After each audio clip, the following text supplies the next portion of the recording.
Welcome to Pictures on the Scorecard. My name is Seth McWhorter. I'm a graphic designer and branding professional in the golf industry. I'm joined by Robby Woodard, who is one of the founders of BestBall Media and host of the Whole Story podcast.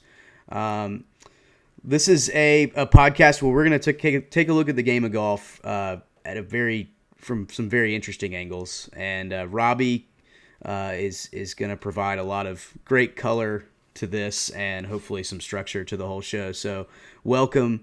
I can't believe you're here listening to a show about creativity and art and design and all the fun, intangible aspects of the game of golf.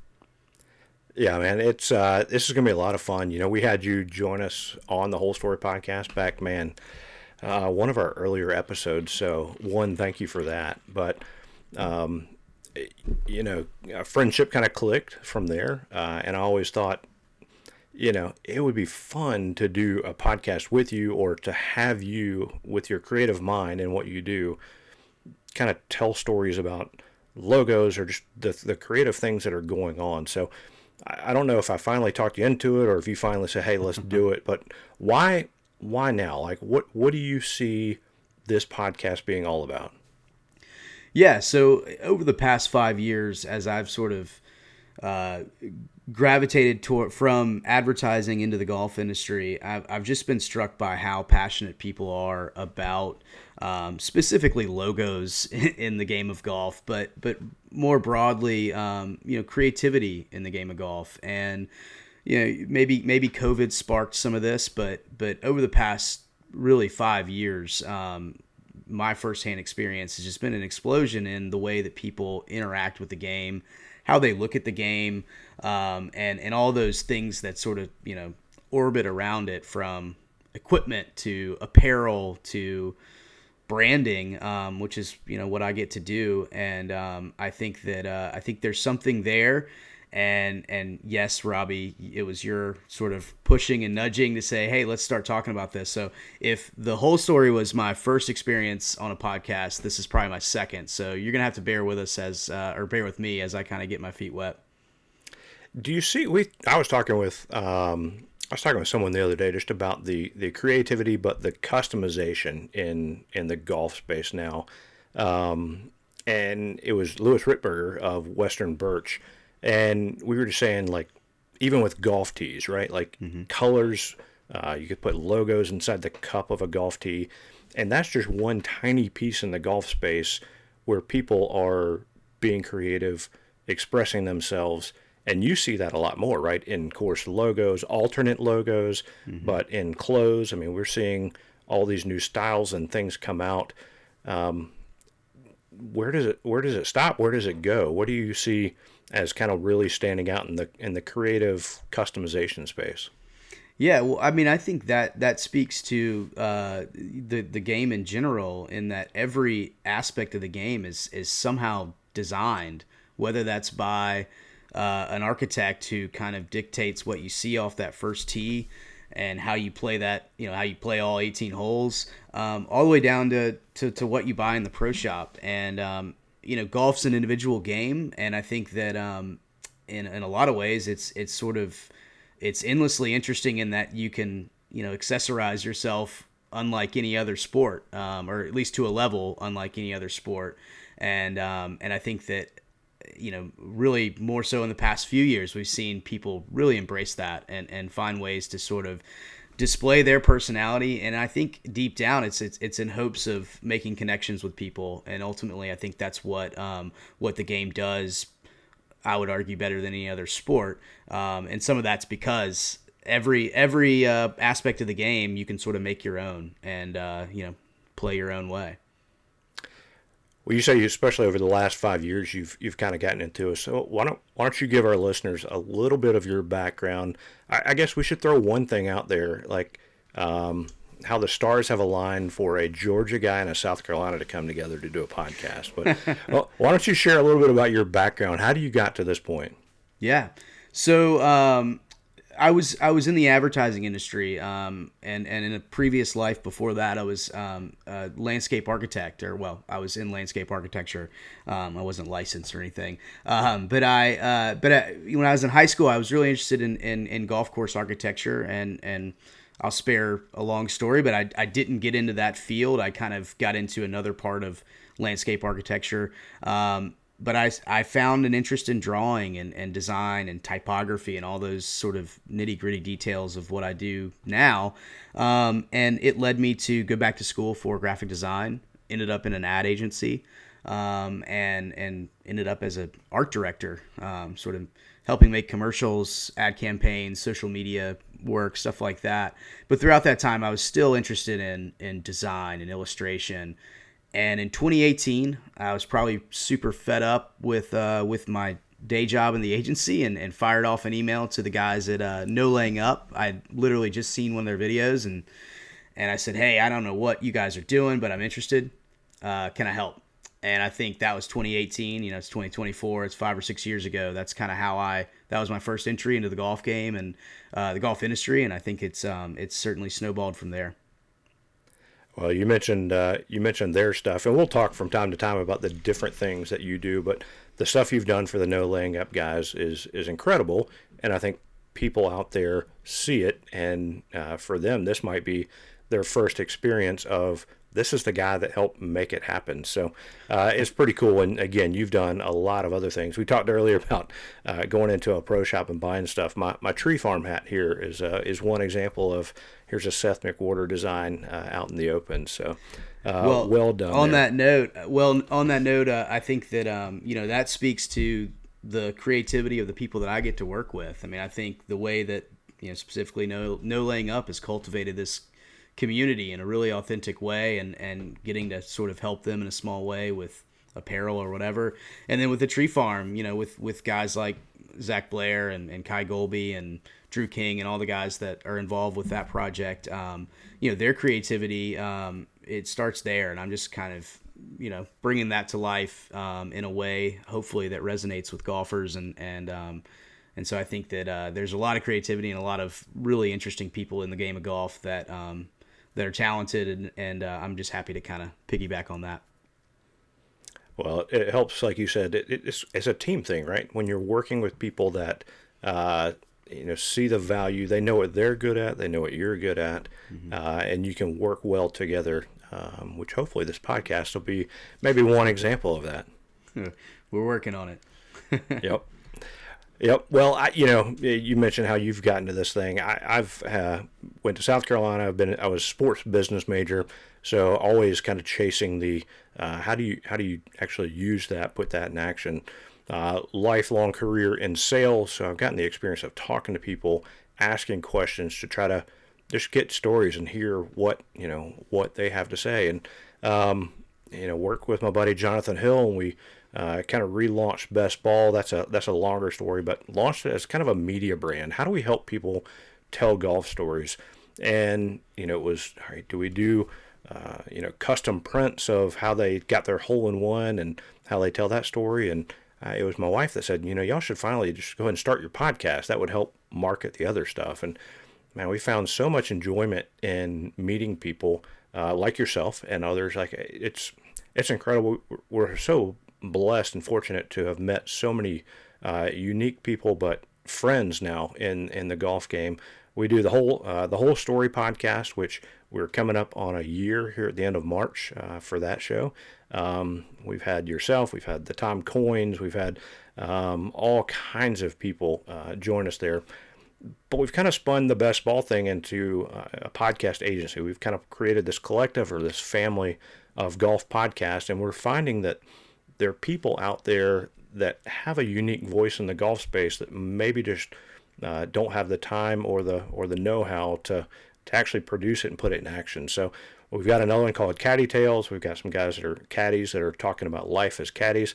Reached out and we got this one going to hear the creative side, what you're doing, and there's more. Hopefully we've got a junior golf. We've got one focusing on the women's game. So excited about what we're doing with BestBall.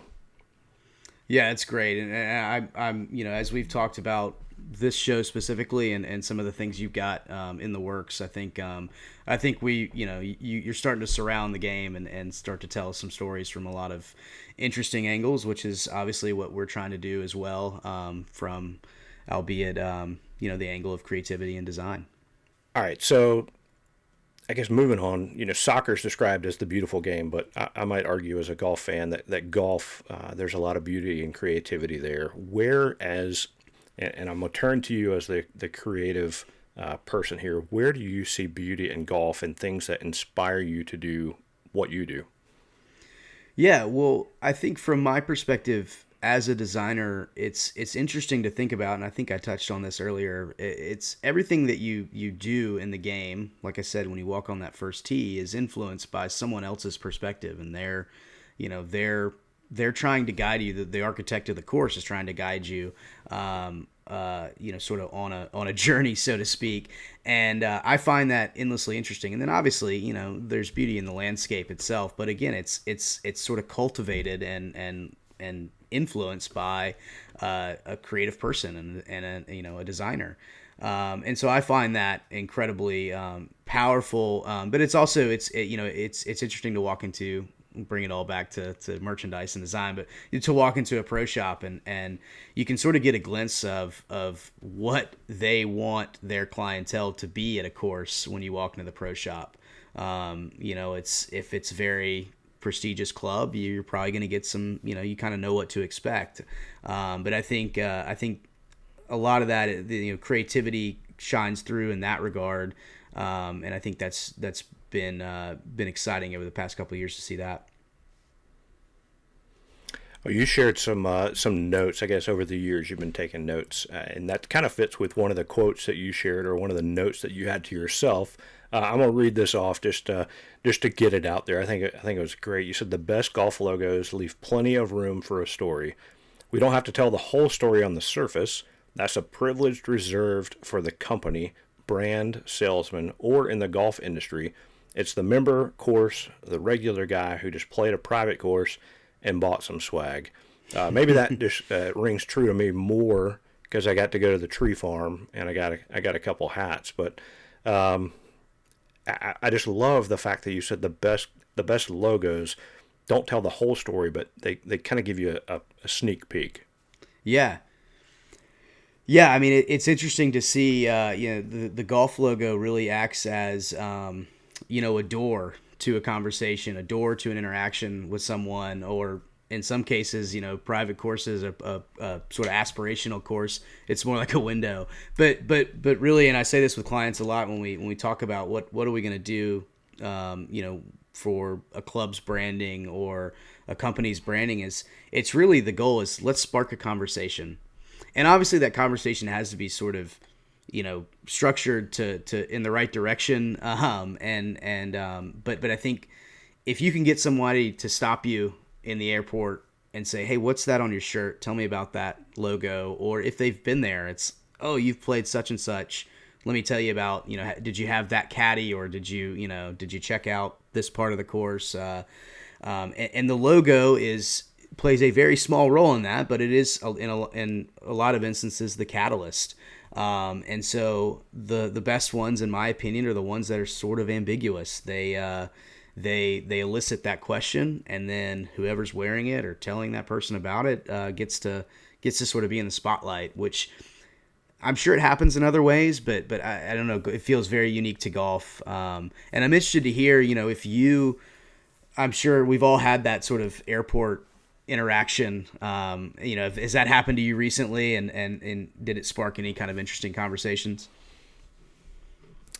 Yeah, I mean, I got to go play Landman last fall, and right before, I guess right after they shut down for the year.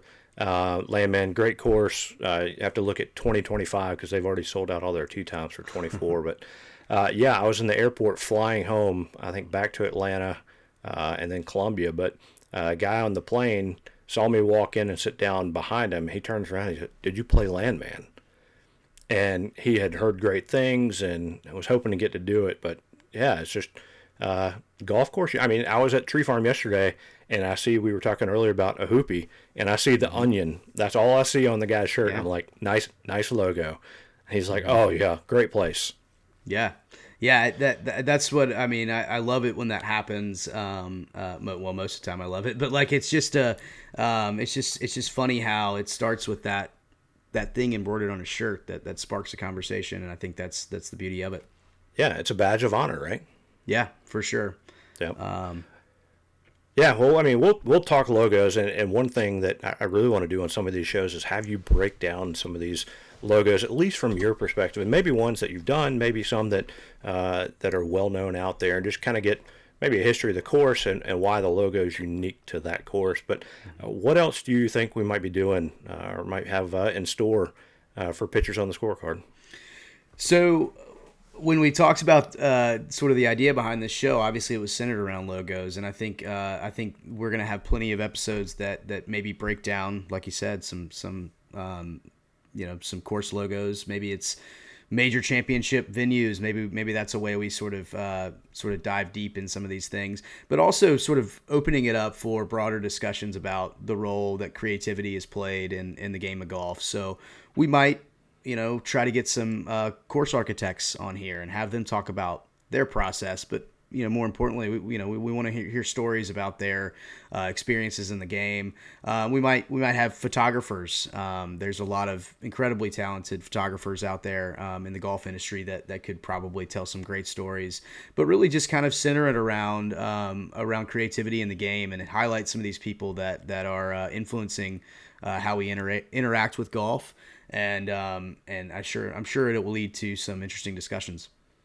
Yeah, the fun thing is it'll evolve and kind of take a life of its own, and one thing will lead to the other, and we'll be a couple years down the road and be like, man, this has been a lot of fun. But So. yeah, looking forward to it. Well, we talked. We were like, what's some fun thing we can do, and we came up with the routine par. For those that are listening, when you maybe hit one in the woods and somehow you punch out, get up and down, or somehow end up with a par. I've often heard it said, and I said it a couple times yesterday, routine par. So we thought, pars are 3, 4, and 5, but we're have a little segment called the routine par, where we just talk about a few things that stand out to us in the world right now that kind of are creative. And Seth, you want to go first? Yeah, well, it's funny, and this could be this could be a 3-part podcast episode, but I think the world of golf was sort of rattled by Tiger's Sunday Red, the way that was sort of leaked out back in January, and the insane discussion around the logo, which for the longest time was just like, it was so entertaining to kind of sit back and just watch people interact. And I think overwhelmingly, from what I saw, it was pretty negative, and immediately, I don't think this is going to be a podcast where I'm going to critique logos. I don't think that's very fun to listen to. But I did sort of air my thoughts out a little bit, but I was not as disappointed in it as most people. But it was just proof that people are passionate about this stuff, and I think that whether you love it, you hate it. I mean, this is kind of lame to say and cliche to say, but hey, we're talking about it. And so it was just fun over the past month and a half, really, to see the golf world get up in arms about, an apparel brand. And again, I think the story of Sunday Red will be told over the next couple of years as to what they do with that brand. But I was just really interested mostly in people's reactions on social media. It was very, very entertaining to hear. Yeah, when one of the greatest golfers of all time comes out with something like that, it's going to grab some headlines and hear a lot of opinions about it. That's right. Yep. All right. Well, one I wanted to point out, a friend of mine, Kyle Walton, Gimme Golf Club. Check that out for sure. But Gimme Golf Studio, he's doing this thing he did a couple years ago where he did like a video a month or a video a day for a month. But this year he's doing a video a week, and we're talking about creative people. He is one of the most creative photographers, videographers, storytellers out there. So check out the Gimme Golf Club, Kyle Walton. for his weekly videos to see what all he has going on. Highly encourage it. Awesome. Yeah, Kyle, I haven't got a chance to work with him directly, but I mean, his stuff is incredible, and he's certainly one of those people that we'd love to have on in the future. I'll dive back in. I think I only had one. I didn't really do a ton of homework, and I think you actually filled this out in our little shared doc. But Mura, one of the brands that I get the privilege to work with, sent me a care package with a bag. A nice Mura bag that I had a small hand in sort of laying out some elements to, and that was really awesome. And that's always neat to see when a client appreciates the work enough to send you some swag. Yeah, that was really cool. I saw you post about it, and I thought that would be, something you were a part of, and then the company does something really cool on the back end. Which is always, I'm sure, you're very appreciative. One, of the ability to work with them, but two, how they showed their appreciation to you. So yeah, and I'll say they're a good example of sort of storytelling around everything they do. All the products they put out are very intentional, and I think a lot of brands do that extremely well, and that's something that again we might want to bring somebody on like that and have them talk about how a product release happens. Yeah. Very nice. All right, well, I got one more, and I just want to talk about the Tree Farm Pro Shop experience, right? They haven't finished their full-on Pro Shop. They're building that now, but what they have now, it's in a small little building, but the reason I want to talk about the experience is because I've done the Whole Story podcast for a year now, and we've interviewed so many different people. I walk in, and one of the first things, I knew I was going to see your logo everywhere, both the, the Tree Monster and the one that I have on now. Mm-hmm. But I walk in and I see Squid Designs. He has his sign. They have it positioned right in the front. And then Alan Hyman with Imperial. I see Imperial hats everywhere. So just like you said, when you walk into a pro shop and you can see what they're trying to get a message across. And they did a great job, but it was fun to see people I knew that had a hand in helping to fill that pro shop, whether design or merchandise. Yeah, well, and I hope even when they move to the pro shop to the clubhouse they're building, I hope they maintain some of that, because I think it's a reflection of the vibe that they're sort of cultivating there, which is a lot of places do that really well. And Sweetens comes to mind as a place where the pro shop is a microcosm. It's a reflection of the course and the feeling they're trying to bring. And yeah, Tree Farm does it great. And that's a great call out. Yep. And I hope to get back down there and see it again. Well, I imagine we'll be talking about courses with good vibes plenty of times on this show, because that makes it, right. That helps make the experience a whole lot better. Yeah, absolutely. Awesome. Well, I think that that segment is something we're going to have to sort of bookend the show. But I'll let Robby close it out with the last word if we have to. But I will say it's amazing to think that this is even a thing. The fact that people are passionate enough about the game of golf and all the things around the game of golf to listen to discussions like this, and hopefully we'll bring on some really compelling and entertaining creatives and people around the game of golf that can tell some incredible stories. But thank you for tuning in and making it this far. And I, again, can't believe this is a thing. Yeah, it's gonna be a lot of fun. This is one down, and plenty more to go. The stories and the creativity of golf will never end. But yeah, like you said, we're very, very thankful for those that are going to tune in. Follow along. You can subscribe to the show. You can hit the follow button, share, tell your friends about it. Obviously, they know Seth McWhorter and that name. So, but yeah, we appreciate you guys joining us for episode 1 of Pictures on the Scorecard.